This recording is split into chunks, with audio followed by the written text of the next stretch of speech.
Welcome back to Good Elections. And today we're going to be looking at how Democrats can pass Biden's infrastructure bill.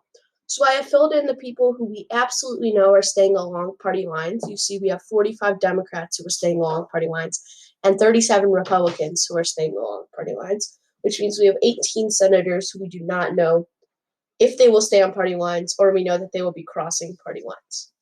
So we'll start with the two Democrats that are not voting for this bill. Well, actually, it's more than two, but we'll start with the main two that I think everyone knows. And this is Kyrsten Sinema of Arizona and Joe Manchin of West Virginia. These two are considered moderates, and it's no surprise they are not voting for this bill. So that kind of gives Democrats a big speed bump there. But there are a lot of Republicans that are supporting this bill. So we have Lisa Murkowski of Alaska, who supports this.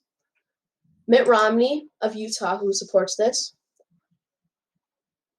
Mike Rounds of South Dakota supports this. Jerry Moran of Kansas supports this. Bill Cassidy of Louisiana supports this. And then Florida, both are red. Sorry, I forgot to fill that in. And then Susan Collins supports this. And Rob Portman supports, Rob Portman supports this. So as you can see here, Democrats would only need 8 more. But as you can tell, there's only 7 more, and we are still not sure about some. So we'll go and look. So Lindsey Graham out of South Carolina, he's voiced his support for this, but we're not sure if he actually is going to vote it. And same with North Carolina, Richard Burr and Thom Tillis have both voiced their support for this bill, but we don't know yet if they're going to vote for it. Bernie Sanders and Ed Markey have both said that they do not like this bill, but we still don't know whether they will be voting. And Angus King, we also know that does not like this bill, but we're not sure where he'll be voting. And then Todd Young also, we're not sure if he will be voting, but he has voiced his support for the bill. So as you can see here, it's very unlikely the Democrats are able to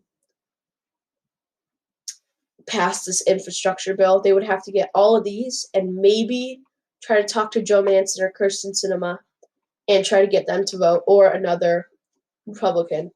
So let's look at the possible ways that Democrats could get to that magic number of 60.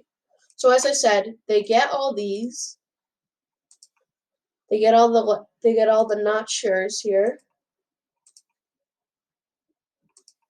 And then if they're also able to pick up, maybe Kyrsten Sinema is probably the most likely here. But if they aren't able to go to Kyrsten Sinema and say, can you please vote for this bill, they could go to Joe Manchin, who is also pretty likely to get, because they're both Democrats, and get him to vote for this bill. So without Kyrsten Sinema or Joe Manchin, the Democrats have no way at getting the infrastructure bill passed. So thank you guys for watching. Be sure to hit that like button and subscribe, and I will see you in the next video.